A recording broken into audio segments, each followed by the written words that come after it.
Assalamualaikum warahmatullahi wabarakatuh. Perkenalkan, nama saya Devano Yuniko dengan NIM 2204236. Pada kesempatan kali ini saya akan mempresentasikan hasil PPT saya yang berjudul Pengertian dan Teori-Teori Klasik Birokrasi.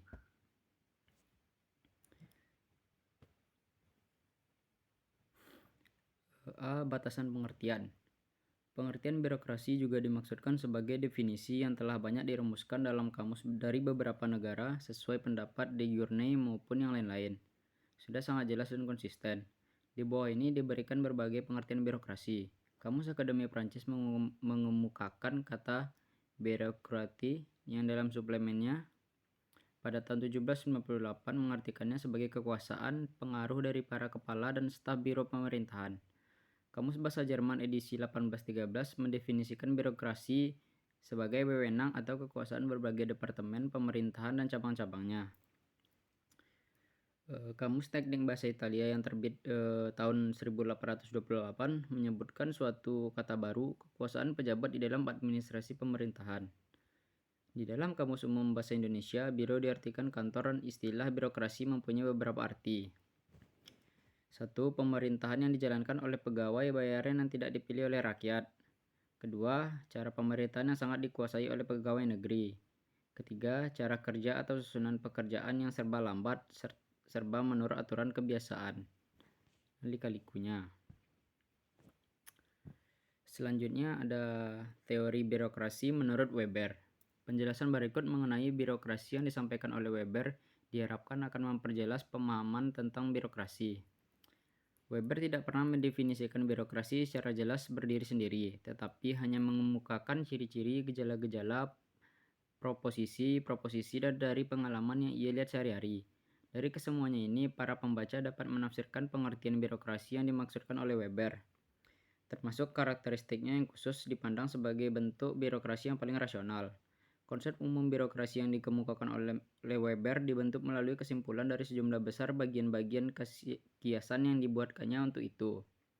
Salah satu petunjuk bagi konsep umum Weber tampak dalam identifikasinya terhadap jenis birokrasi patrimonial di samping jenis birokrasi lain, yaitu birokrasi rasional.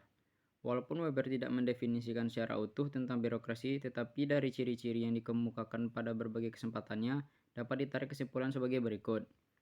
Birokrasi adalah suatu badan administratif tentang pejabat yang diangkat dan membentuk hubungan kolektif bagi golongan pejabat itu sebagai suatu kelompok tertentu yang berbeda, yang pekerjaan dan pengaruhnya dapat dilihat dalam organisasi tertentu, khususnya menurut prosedur pengangkatannya.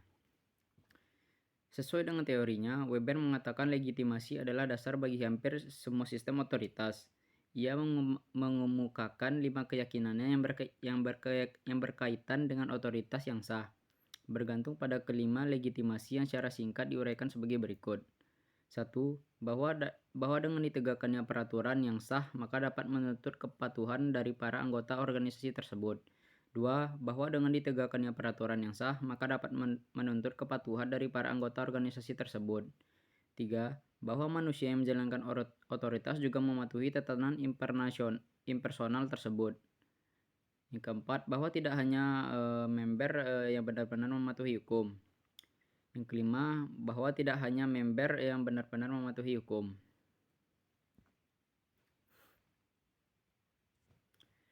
Atas dasar konsep legitimasi, Weber merumuskan 8 proposisi tentang penyusunan sistem otoritas legal sebagai berikut. 1. Tugas-tugas pejabat dalam organisasi berdasarkan aturan yang berkesinambungan. 2. Tugas-tugas tersebut dibagi atas bidang-bidang yang dibedakan menurut fungsi masing-masing dilengkapi dengan syarat otoritas dan sanksi-sanksi. 3. Jabatan-jabatan tersusun secara hierarki, hak kontrol dan komplain di antara mereka terperinci. 4. Aturan-aturan yang sesuai dengan pekerjaan diarahkan baik secara teknis maupun secara legal. 5. Sumber-sumber dari organisasi sangat berbeda dengan yang berasal dari para anggota sebagai individu pribadi. 6. Pemegang jabatan sesuai dengan kompetisinya. 7. Administrasi didasarkan pada dokumen-dokumen tertulis. 8. Sistem otoritas legal dapat mengambil banyak bentuk, tetapi dilihat dari bentuk aslinya ialah sebuah staf administrasi birokratis.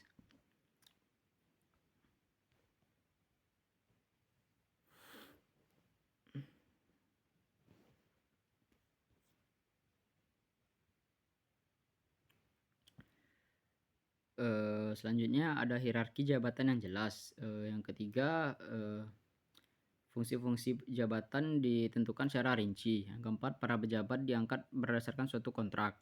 Yang kelima, mereka dipilih berdasarkan kualifikasi profesional.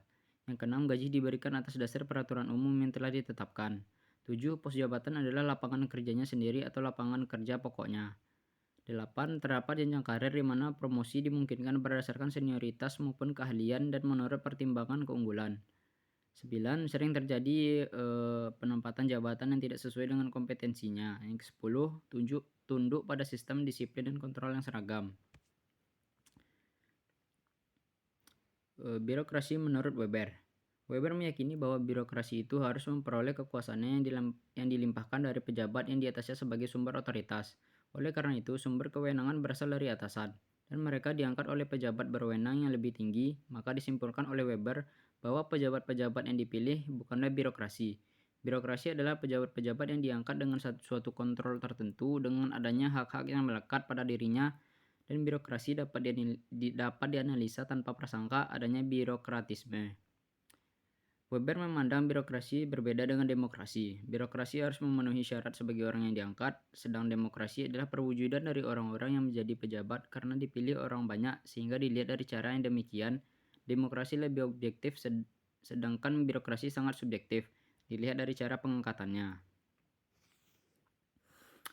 Permasalahannya bagi Weber ialah bagaimana mencegah kecenderungan yang ada pada birokrasi yang cenderung mengakumulasi kekuasaan dari suatu kedudukan di mana ia mengontrol kebijaksanaan dan tindakan organisasi. Weber memberikan mekanisme untuk membatasi lingkup sistem-sistem otoritas umumnya dan birokrasi khususnya yang dikelompokkan menjadi 5 kategori pokok.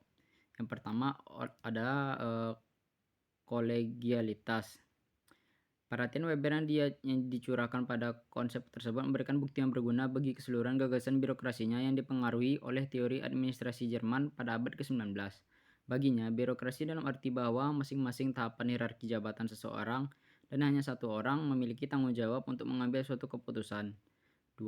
Pemisahan kekuasaan. Birokrasi mencakup pembagian tugas dalam lingkup fungsi yang berbeda secara relatif. Pemisahan kekuasaan berarti pembagian tanggung jawab terhadap fungsi yang sama antara dua badan atau lebih. Yang ketiga, administrasi amatir. Manakala suatu pemerintahan tidak menggaji administratornya, maka pemerintahan itu tergantung pada orang-orang yang memiliki sumber-sumber yang dapat memungkinkan. Selanjutnya ada demokrasi langsung. Ada beberapa cara untuk memastikan bahwa para pejabat dibimbing langsung oleh dan dapat dipertanggungjawabkan pada suatu majelis. Masa jabatan yang singkat, pemilihan oleh sedikit orang, kemungkinan yang selalu bisa terjadi untuk direcall ke semuanya dimaksudkan untuk melayani tujuan tersebut. Dan yang terakhir ada representasi. Klaim seseorang pemimpin untuk mewakili para pengikutnya bukanlah sesuatu yang baru. Baik pemimpin karismatik maupun tradisional memiliki klaim semacam itu.